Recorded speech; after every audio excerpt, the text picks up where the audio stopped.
Saviez-vous qu'au cours de l'année écoulée, près de 150 astéroïdes sont passés plus près de la Terre que la Lune? Mais le plus inquiétant n'est pas là. Certains n'ont été repérés qu'après leur passage.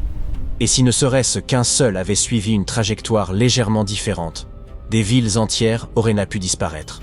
C'est cela qui préoccupe les scientifiques. Ce qui demeure invisible, là où nos télescopes ne portent pas. Voyons ce que cela implique. Les astronomes tiennent un registre des astéroïdes qui s'aventurent dans notre voisinage. Si l'orbite d'une roche s'approche de la Terre, elle rejoint un groupe particulier appelé objet géocroiseur, ou NEO. Cette liste va du petit caillou spatial inoffensif, incapable de briser une vitre, jusqu'à un bloc assez massif pour provoquer une explosion dévastatrice. Les NEO sont des vestiges de la formation des planètes. La majorité de ces débris s'est rassemblée dans la ceinture d'astéroïdes entre Mars et Jupiter, mais certains fragments ont été déviés vers des trajectoires qui croisent l'orbite terrestre. Ce sont ceux qui nous importent, car ils errent encore aujourd'hui autour du Soleil et passent parfois dangereusement près de nous. Les plus grands objets sont les plus faciles à repérer. Ils sont rares, mais assez lumineux pour ressortir dans les relevés du ciel. Jusqu'à présent, aucun ne semble se diriger vers nous de sitôt. Cependant, la véritable inquiétude vient de la classe moyenne des astéroïdes. Sur le papier, beaucoup relèvent de la catégorie des objets potentiellement dangereux, ou OPD, mais le surnom de destructeurs de villes les décrit mieux. Ces roches ne sont pas assez vastes pour anéantir la planète, mais elles pourraient raser une ville et perturber le climat pendant quelques saisons. Certaines ont la largeur d'un stade de football et pénètrent dans l'atmosphère plus vite qu'un projectile lancé à pleine vitesse.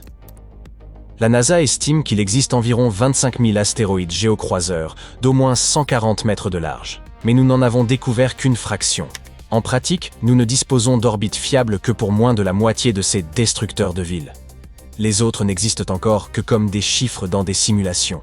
Nous savons qu'ils devraient être là, nous ne les avons simplement pas encore observés. Pourquoi sont-ils si difficiles à repérer? Certains sont presque noirs comme du charbon et se confondent avec la nuit cosmique. D'autres se tiennent, de notre point de vue, trop près du Soleil, au point que nos télescopes sont noyés par sa luminosité. C'est comme tenter de repérer un moustique en regardant droit vers le Soleil. Évitez d'essayer. Depuis la Terre, ces roches se perdent le plus souvent dans l'éblouissement solaire. Nous n'en apercevons parfois qu'un bref éclat juste après le coucher du Soleil, ou juste avant son lever. Et cette occasion n'existe que si le ciel est parfaitement dégagé, et si l'astéroïde se trouve exactement au bon endroit. Sinon, il glisse de nouveau dans l'angle mort du Soleil, jouant à cache-cache avec nous. Nous avons été pris au dépourvu assez récemment. En 2013, le météore de Tcheliabinsk est arrivé depuis la direction du Soleil levant. Personne ne l'a repéré à temps parce qu'il venait du mauvais côté. Il a explosé haut au-dessus de la région, brisé des vitres dans toute la ville et envoyé plus d'1 millier de personnes à l'hôpital. Le plus inquiétant est que ce météore ne mesurait qu'environ 18 mètres de large.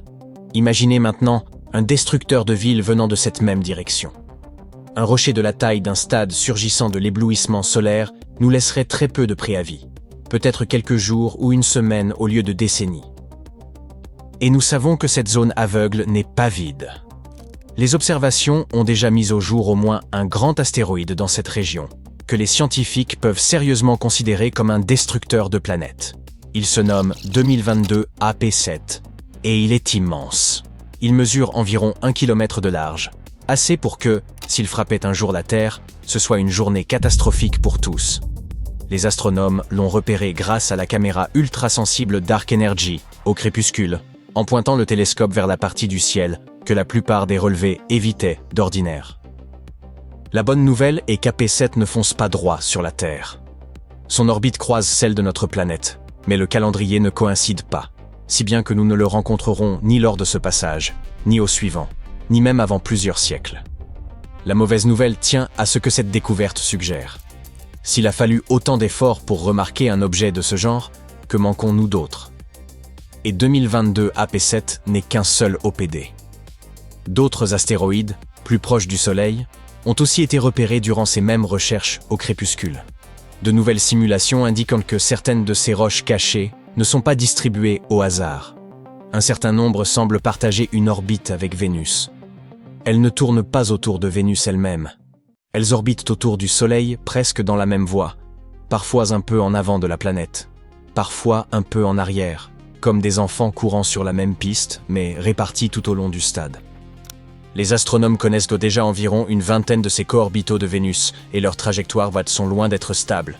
La gravité de Vénus, de la Terre et d'autres planètes les attire sans cesse, et, au fil de milliers d'années, ces influences peuvent étirer leur parcours jusqu'à ce qu'ils se mettent à croiser l'orbite terrestre. La plupart des passages sont inoffensifs, mais un survol malchanceux pourrait être celui qui fait la différence. Que pouvons-nous donc faire face à cela? La première étape est simple en théorie, les repérer plus tôt. L'objectif des astronomes est de lancer des télescopes infrarouges et de les placer dans l'espace.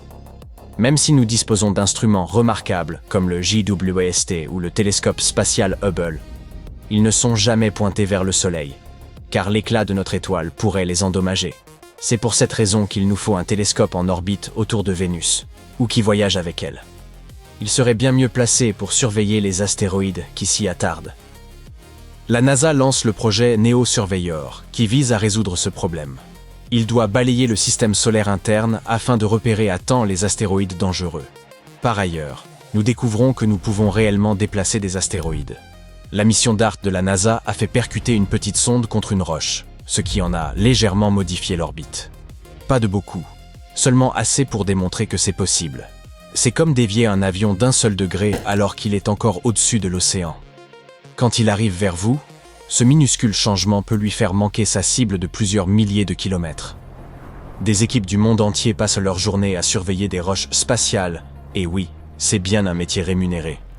La NASA dispose du Bureau de coordination de la défense planétaire, et l'Europe a son centre de coordination des objets géocroiseurs. Les observatoires leur transmettent chaque nuit des données sur le ciel, et les ordinateurs vérifient aussitôt l'orbite de chaque point lumineux. Si une roche risque de passer trop près, elle rejoint la liste des risques et reçoit une attention particulière. Chaque nouvelle image affine un peu plus l'orbite. Parfois, cela fait monter brièvement le niveau de danger. C'est exactement ce qui s'est produit avec 2024 YR4, lorsqu'il a atteint un instant le niveau 3 sur l'échelle de Turin, avant que de meilleures mesures ne nous rassurent. L'échelle elle-même va de 0 à 10, et tout ce qui dépasse 3 est assez rare pour faire lever quelques sourcils.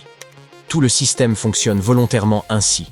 Repérer quelque chose d'inhabituel, recueillir davantage de données, puis décider de se détendre ou de rester en alerte. La majorité du travail est en réalité assez monotone. Il s'agit de vérifier des chiffres, d'ajuster des orbites et d'écarter de fausses alertes. Cette routine calme et minutieuse est précisément ce qui permet au monde de réagir vite lorsqu'un astéroïde apparaît enfin, qui ne se contente pas de passer. Alors, à quel point faut-il s'inquiéter? Pour ces colosses capables de détruire une planète, la réponse courte est « pas beaucoup ». Rien de cette taille ne figure à l'ordre du jour à court terme. Les menaces plus petites, de niveau urbain, sont plus difficiles à évaluer. Les chances qu'une telle roche frappe la Terre prochainement restent très faibles, mais elles ne sont pas nulles. Voyez cela comme une loterie cosmique qui dure depuis des milliards d'années. De très rares fois, l'univers tire un numéro qui force les astronomes à redoubler d'attention. Ce n'est pas une raison de paniquer. C'est une raison de nous doter de meilleurs yeux dans l'espace et de veiller à ce que, si un mauvais numéro sort un jour, nous le voyons assez tôt pour agir.